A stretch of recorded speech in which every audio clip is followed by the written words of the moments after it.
नमस्कार, हर खबर हरियाणा देख रहे हैं आप। आपके साथ मैं हूं सपना दीपक मद्देशिया। बुलेटिन का आगाज करेंगे। जब से हरियाणा में विधानसभा चुनाव की तारीख का ऐलान हुआ है, तब से पार्टियों ने कमर कस ली है। बीजेपी की तरफ से खुद मुख्यमंत्री नायब सिंह सैनी ने मोर्चा संभाला हुआ है। सीएम एक दिन में कई ताबड़तोड़ रैलियां कर रहे हैं। गुरुवार को भी मुख्यमंत्री ने अंबाला अनाज मंडी, कैथल और नलवा में चुनावी रैली की। इस मौके पर सीएम नायब सिंह सैनी ने कहा, जहां सरकार के कार्यकाल को गिनाया तो वहीं जनता से एक बार फिर बीजेपी को आशीर्वाद देने की अपील की। इस दौरान सीएम सैनी विरोधियों पर भी जमकर बरसते हुए नजर आए।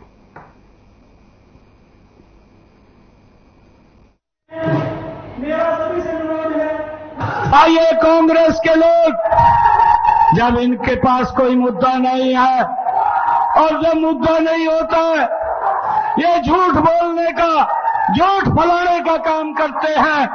भाइयों, हमारी सरकार ने, मैं आपको बताना चाहता हूं, अब इन लोगों को अगर और कुछ नहीं मिला, ये हिसाब मांगना शुरू कर दिया है।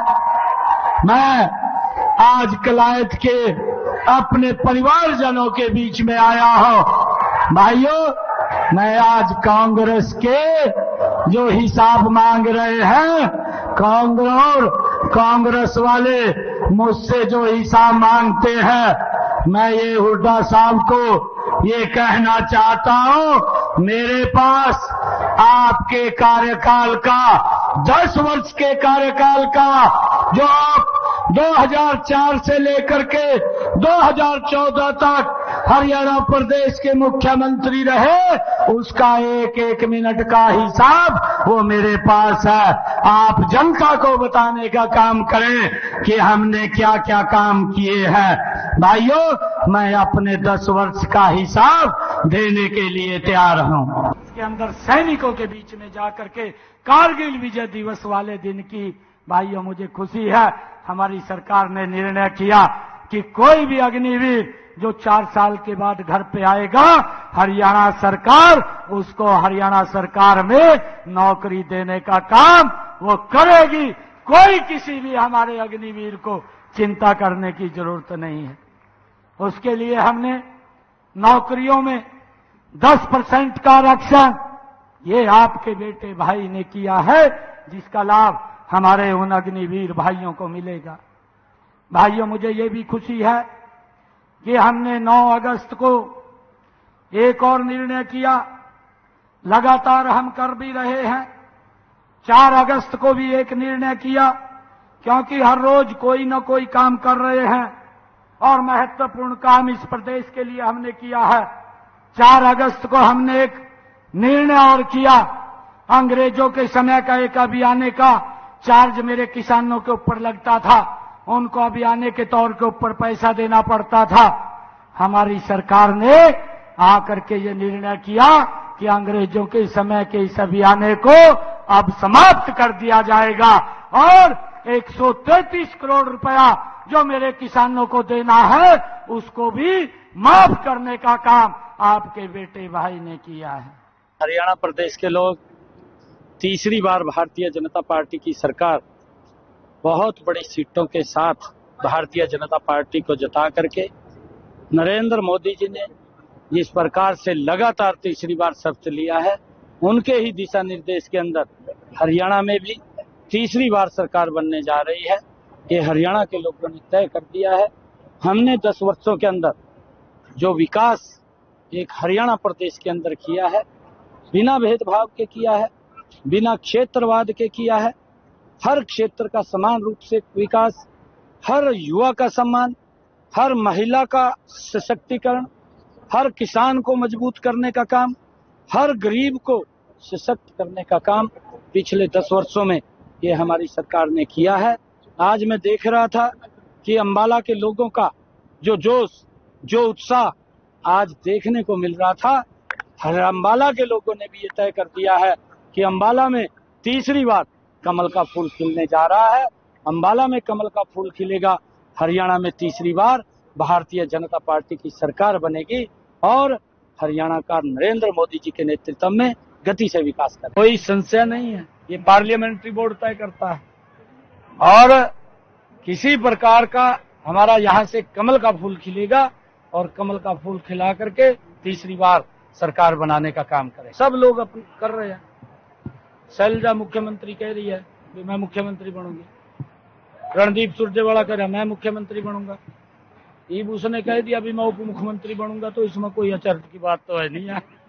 अगर हो तो बता दो, कह सकते हैं। मैंने कहा है कि अपनी डपली अपना राग अपना रहे हैं और हरियाणा की जनता ने ये तय कर दिया है कि इनकी जो ये इकट्ठे भी नहीं बैठ सकते और जिस प्रकार की इनकी लड़ाई पीछे रही है, हरियाणा प्रदेश को भुगतना पड़ा है और हरियाणा में भारतीय जनता पार्टी की सरकार बड़े मैंडेट के साथ तीसरी बार आ रही है। यमुनानगर में बीजेपी की जन आशीर्वाद रैली आयोजित की गई, जिसमें हरियाणा के मुख्यमंत्री नायब सिंह सैनी ने शिरकत की। इस मौके पर अपने संबोधन में उन्होंने कहा कि वे लोगों का आशीर्वाद लेने आए हैं और वो लगातार हरियाणा में दौरे कर रहे हैं, जिससे तय है कि 1 अक्टूबर को वोटिंग होगी और 4 को परिणाम आएंगे। बीजेपी की तीसरी बार सरकार बनेगी। मुख्यमंत्री ने अपने संबोधन में कहा कि विपक्ष लगातार बहकने और झूठ फैलाने का काम कर रहा है, हमसे हिसाब मांगा जा रहा है। उन्होंने कहा कि हमारी सरकार ने हर साल क्या क्या काम किया है, एक एक पाई का हिसाब देती है।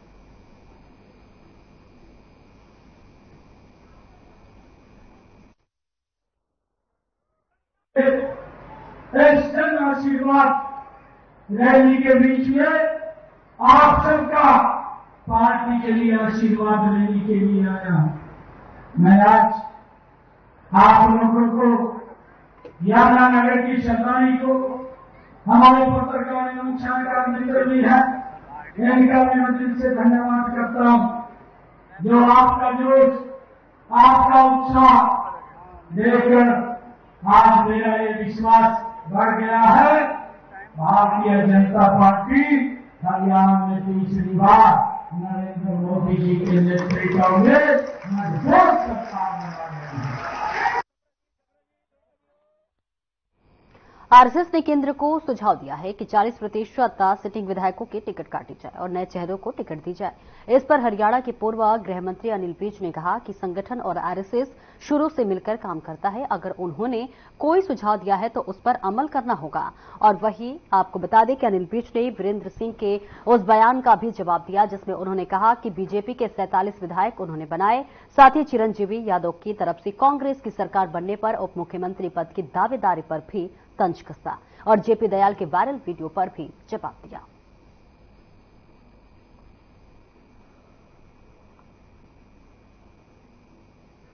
वीरेंद्र सिंह जी को कांग्रेस से धक्के मार के निकाल दिया गया था।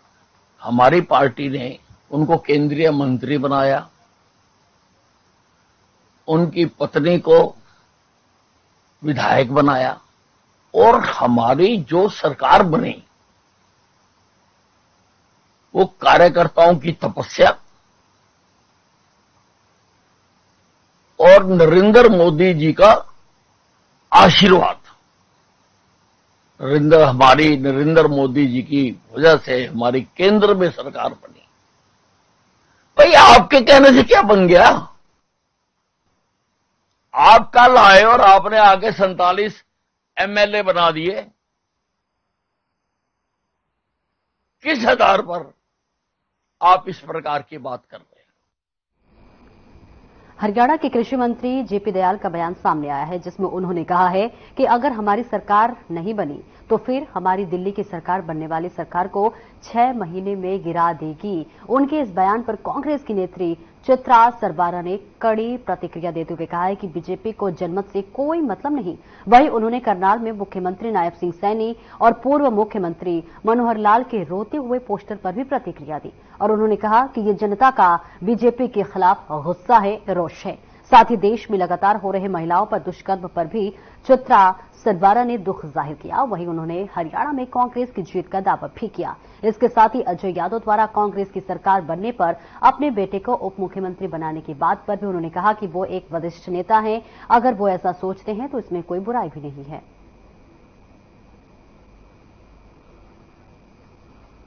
कांग्रेस आओगे, ये बड़े दुख की बात है किसी भी समाज के अंदर इस तरह की बात होना, और उससे भी बड़े दुख की बात है कि सरकार की जो है ना मैं कहूंगी जिस तरह का रवैया भाजपा ने दिखाया है, एक तरह की निर्दयता ही रही है। जिस तरह से कभी भी किसी विक्टिम को सुनवाई नहीं मिली, इंसाफ नहीं मिला, और किसी विक्टिम को कभी एश्योरेंस नहीं मिला, चाहे प्रधानमंत्री हो चाहे मुख्यमंत्री हो, किसी भी प्रदेश में किसी भी भाजपा लीडर से, चाहे वो महिला लीडर रही हो चाहे पुरुष, किसी तरह का समर्थन और सद्भावना उन्हें नहीं मिली। भाजपा के राज में और खासतौर पे हरियाणा में crimes against women have gone up. हम देश में अमंग्स द टॉप स्टेट्स हैं। भाई कांग्रेस आओगे, अरे खसबा इस तरह रोड़ा कर रखा था जब भी। देखिए, मैं कहूंगी इस वहीं डेरा जगमाल वाले मामले में अमर सिंह बिश्नोई का एक और वीडियो सामने आया है, जिसमें प्रशासन पर गंभीर आरोप लगाए गए हैं। प्रशासन पर महात्मा वीरेंद्र सिंह से मुलाकात करवाने के आरोप लगाए गए हैं। जबरदस्ती मामला दर्ज कर जेल में भेजने के आरोप लगाए गए हैं। आपको बताते चले, जगमाल वाले डेरा के मुख्य गद्दी सिंह संत वकील चंद बहादुर के चोला छोड़ने के बाद गद्दी को लेकर एक विवाद हुआ था, जिसमें हरियाणा पुलिस और प्रशासन की ओर से 8 अगस्त को सिरसा जिला में नेट भी बंद करना पड़ा। 1 अगस्त को महात्मा जी के पार्थिव शरीर को दफनाया गया। गाड़ी सिंह संत बहादुर चंद वकील की मृत्यु को लेकर अमर सिंह ने सवाल उठाए थे और कहा था कि 21 जुलाई को हो गई थी मृत्यु और मृत्यु के राज को छुपाया गया था। इसको लेकर उठाए गए थे सवाल और अब अमर सिंह बिश्नोई की ओर से सोशल मीडिया प्लेटफॉर्म पर आकर वीडियो बनाकर डाला गया है। गुरु की प्यारी साध संगत जी, मैं अमर सिंह बिश्नोई काम चुटाला। साध संगत जी, आज तारीख 22/8/2024। साध संगत जी, फेसबुक पर मैंने कुछ कमेंट पढ़े जो मैं वीडियो डालता हूं, तो कुछ ने बोला कि भाई अमर सिंह डर गया, कुछ ने बोला भाई अमर सिंह बिक गया, कुछ ने बोला कि अमर सिंह दब गया। तो मैं आप लोगों को आज असली बात बताता हूं। सारी साध संगत ध्यान से सुन ले मेरी बात को। एक तो मैं डरने वाला नहीं हूं भाई, मौत सच्ची है और जिंदगी झूठी है, और इस सतगुरु के लिए मेरी मौत हो जाए तो मुझे और चाहिए ही क्या।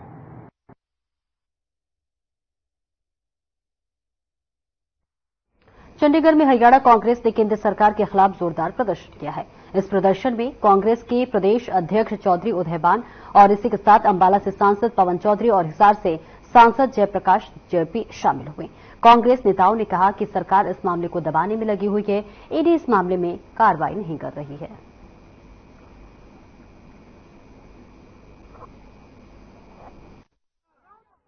जैसा कि पता है कि पूरा कांग्रेस पार्टी की तरफ से राष्ट्रीय स्तर पर जो हिंडनबर्ग की रिपोर्ट जो आई थी सेकंड, और ये सरकार उसको दबा के बैठी है। आज भी जो सेबी की जो चेयरपर्सन है, जिसका सीधा हाथ मिला है, जिसके खुद शेयर मिले, जिसकी पति के शेयर मिले, और वो उसमें सारे में शामिल थी, वो भी अभी बेशर्मी से अपनी कुर्सी पर बैठी हुई है। उसको भी सरकार ने अभी तक बर्खास्त नहीं किया। ईडी अपने हाथों में चूड़ियां पहन करके बैठी हुई है। ये सर्व विपक्ष के लिए इस्तेमाल होते हैं। यहां पर ये कोई भी जो है आज सीधा ईडी क्यों नहीं जा रही, क्यों नहीं उन पर कार्रवाई कर रही। सुप्रीम कोर्ट को भी धोखा देने का काम किया। सुप्रीम कोर्ट ने सेबी पर भरोसा किया, लेकिन सेबी की चेयरपर्सन ने सुप्रीम कोर्ट के साथ भी विश्वासघात करने का काम किया।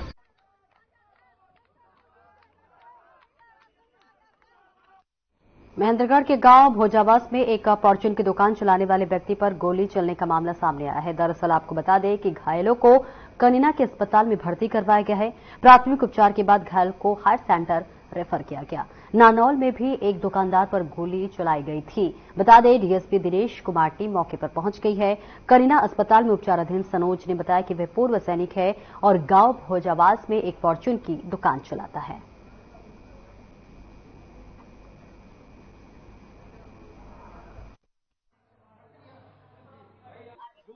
अपनी दुकान में अंदर बैठा हुआ था, तभी बोलेरो गाड़ी दुकान पे आके रुकी है और उसमें से एक लड़का उतरा है और उसने आते ही बाहर से आप सब गाली गलौज शुरू किया। तो मैं समझ गया कुछ गड़बड़ है, और उसके हाथ में रिवॉल्वर था और आते ही उसने फायर किया। तो उससे पहले मैंने उसकी तरफ एक स्टूल था प्लास्टिक का, वो उठा के फेंका है और इतने तुरंत उसके बाद उसने फायरिंग स्टार्ट कर दी।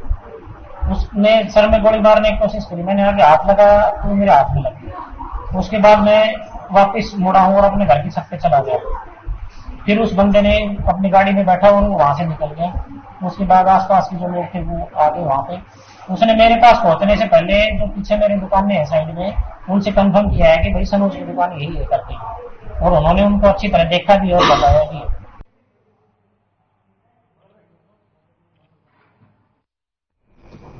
फरीदाबाद के बादशाह खान सिविल अस्पताल में एक डिलीवरी के दौरान नवजात बच्चे की मौत का मामला सामने आया है। इस घटना के बाद मृतक बच्चे के परिजनों ने डॉक्टर और अस्पताल स्टाफ पर डिलीवरी कराने में लापरवाही बरतने के गंभीर आरोप लगाए हैं। बता दें, फिलहाल मृतक के पिता संदीप का कहना है कि वह इसकी शिकायत सीएमओ और पुलिस से करेंगे और सही जांच की मांग करेंगे ताकि उनकी पत्नी की डिलीवरी के दौरान की गई लापरवाही का खुलासा हो और उनके खिलाफ उचित कार्रवाई हो।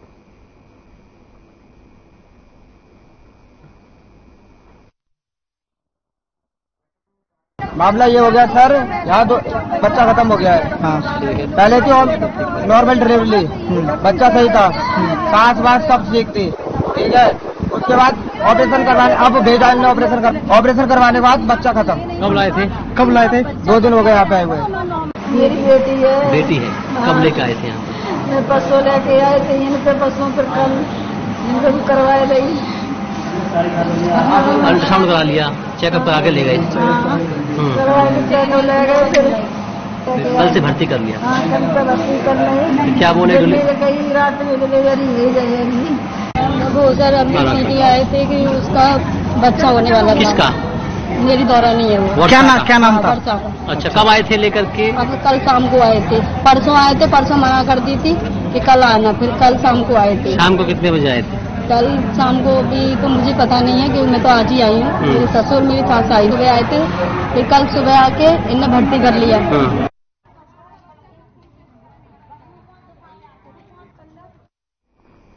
जेजेपी में लगातार इस्तीफे का दौर जारी है। एक सप्ताह के अंदर जेजेपी को 6 बड़े झटके लगे और इस बीच जेजेपी के एक और विधायक ने पार्टी छोड़ दी है।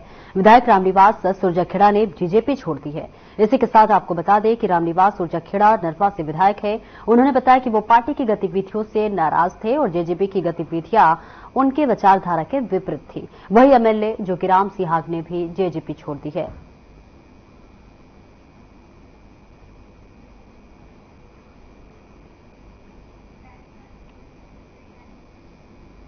छब्बीस अगस्त को हरियाणा के पूर्व मुख्यमंत्री चौधरी बंसीलाल की जयंती के उपलक्ष्य पर और बीजेपी नेता किरण चौधरी को राज्यसभा के उपचुनाव में उम्मीदवार बनाने की खुशी में अनाज मंडी तोशाम में सम्मान समारोह का आयोजन किया जा रहा है, जिसमें हरियाणा के मुख्यमंत्री नायब सिंह सैनी मुख्य अतिथि के रूप में पहुंचेंगे और उनके अलावा बीजेपी के कई शीर्ष नेता इस सम्मान समारोह में भाग लेंगे। इसकी तैयारियों को लेकर तोशाम में बीजेपी के वरिष्ठ नेता और विधानसभा चुनाव के लिए पार्टी के तोशाम विधानसभा संयोजक हरि सिंह सांगवान ने कार्यकर्ताओं की मीटिंग ली, जिसमें कार्यकर्ताओं को सम्मान समारोह के लिए दिशा निर्देश दिए गए। इस मौके पर कार्यकर्ताओं ने लड्डू बांटकर खुशी मनाई और किरण चौधरी को राज्यसभा उम्मीदवार बनाने पर बीजेपी शीर्ष नेतृत्व का आभार व्यक्त किया।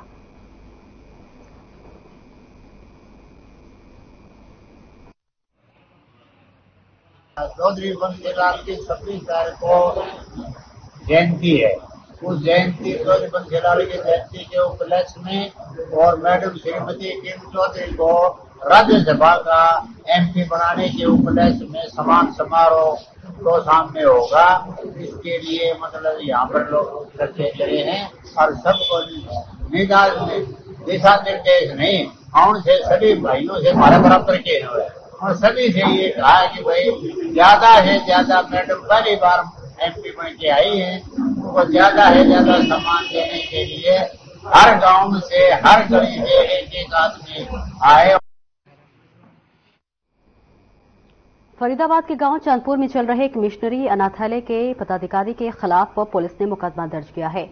इसी के साथ इस मामले में आरोप लगाए गए हैं कि अनाथालय की एक महिला वार्डन वहां रहने वाली अनाथ नाबालिग बच्चियों की फोटो रात को सोते समय खींचकर अनाथालय के प्रबंधक फादर रा जोमन को भेजती थी। इस मामले में इलाके के एसएचओ रणधीर सिंह ने बताया कि मामले की शिकायत जिला बाल कल्याण कमेटी द्वारा की गई थी, जिस पर मुकदमा दर्ज कर लिया गया है। मामले की जांच की जा रही है। वहीं मामले की सूचना मिलने पर महिला आयोग की चेयरपर्सन रेणु भाटिया भी मौके पर पहुंची और बच्चों से बातचीत भी की। रेणु भाटिया ने बच्चियों को केरल भेजे जाने को लेकर सवालिया निशान लगाया है। उनका कहना है कि ऐसा कौन सा फाइनेंसर है जो बच्चियों को पढ़ाना तो चाहता है लेकिन पंजाब और केरल में ही पढ़ाना चाहता है। ये अपने आप में जांच का विषय है और बड़ा सवाल भी है।